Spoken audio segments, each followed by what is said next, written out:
last year's awards ceremony, I reported that the forum was attracting large numbers of new members and anticipating some of the highest level of renewals since its formation in 1995, and how this augured well for the future.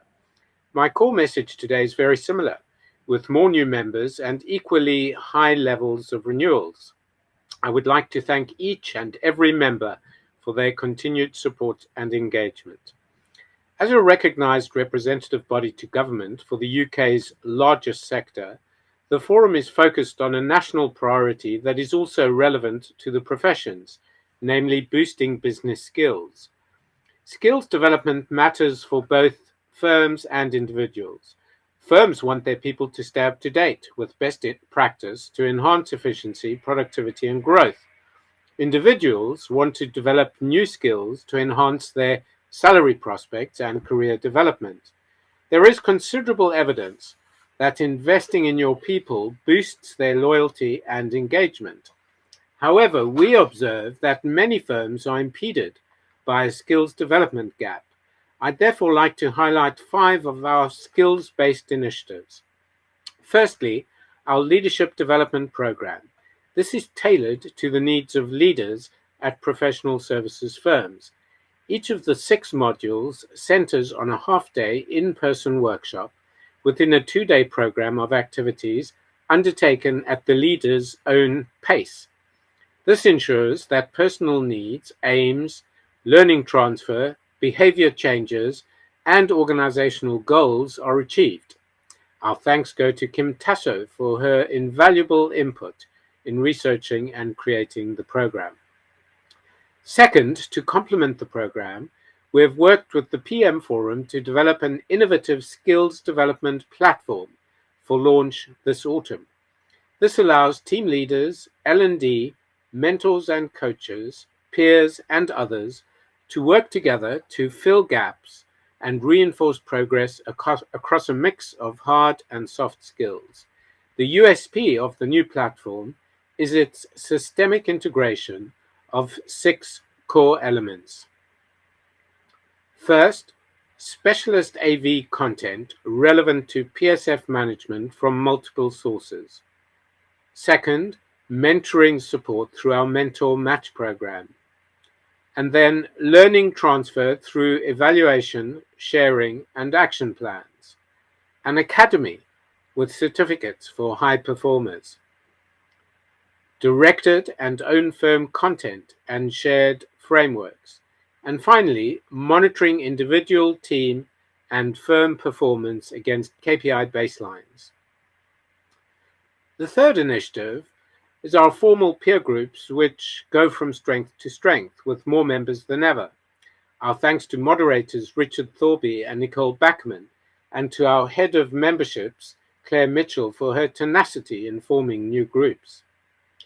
Our fourth initiative is our 3 specialist groups, which have held well-attended roundtables, and the management team together in-person quarterly sessions were revived last autumn after a 2.5-year break due to the pandemic. Our thanks go to the hard-working chairs, directors, and committee members, superbly coordinated by Committee Liaison Officer Vanessa Bramley. And the final initiative, tomorrow morning, sees the 90th episode of the Retuning Your Firm show, hosted by Richard. It is much more than a 30-minute panel session, with well over 300 videos of past shows and guest slots attracting hundreds of views every month. Not directly linked to skills, but also worth mentioning, is the forum's definitive sector trends tracker. This is completed quarterly by a formal research panel of some 100 firms of all sizes located across the UK.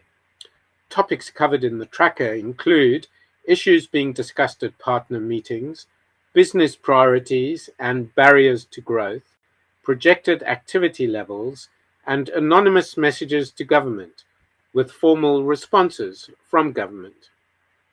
Finally, the marketing of our activities. Our committees and HQ may come up with great ideas and initiatives. However, effective communication of content and messages to key audiences is also essential. Thanks to our head of marketing, Larissa Hale, for the dramatic growth in traffic, page impressions, and followers on the forum's LinkedIn site over the past year. Coming back to tonight, the forum has once again cleverly woven together so many of the live elements of an in-person awards ceremony. We are on tables with colleagues and guests. We are eager to hear the judge's verdict, but a bit nervous about being interviewed live by Richard if successful. And what a fantastic venue. Our thanks to Ian Beveridge of Telepresent for the production. Thanks also are due to our international panel of judges, chaired once again by Andrew Headley. They have, as ever, put considerable effort into selecting tonight's winners. It is hugely appreciated. Thanks also to our fantastic knowledge partners, the Harvard Business Review and the Financial Times. And to a fabulous set of category sponsors. Without your collective support, these awards, now in their 21st year, would not have been possible. Finally, it gives me huge pleasure to feel surrounded by so many colleagues and friends from across the professions.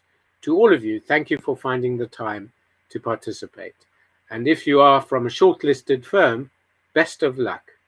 Now, just before I hand back to Richard, I would like to thank him for his vision and commitment to the forum, and also his incredible contribution to the professions over many years.